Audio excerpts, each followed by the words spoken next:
Elite ഹോട്ടലിൽ നമ്മൾ cassette വർക്കൊക്കെ ആ നടക്കുമ്പോൾ ഞങ്ങളെല്ലാം കൂടി ഒന്ന് കൂടണമല്ലോ, മദ്യപിക്കാൻ വേണ്ടിയിട്ടുണ്ട്. അന്ന് എല്ലാവരും മദ്യപാനമൊക്കെ ഉണ്ടായിരുന്നു. അപ്പോൾ സാലു കുറ്റനാട് എന്ന് പറഞ്ഞ ഒരാൾ ആ ആ നമ്മുടെ കൂടെ വന്നപ്പോൾ നമ്മുടെ ഗ്യാങ്ങിലുള്ള ആളല്ല. ഉം.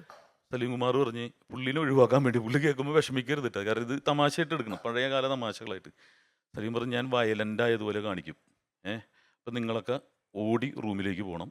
അപ്പോൾ സാലു കുറ്റനാട് ഒഴിഞ്ഞു പോവും, അത് കഴിഞ്ഞിട്ട് നമുക്ക് കൂടാന്ന് പറഞ്ഞ്.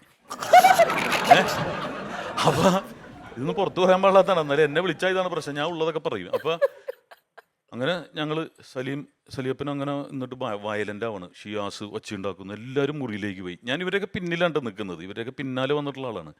എല്ലാവരും പോയി കഴിഞ്ഞപ്പോൾ സാലു കുറ്റനാട് പറഞ്ഞത്, ആ എല്ലാവരും പോയി, രക്ഷപ്പെട്ട്, ഇനി നമുക്ക് കൂടാന്ന്.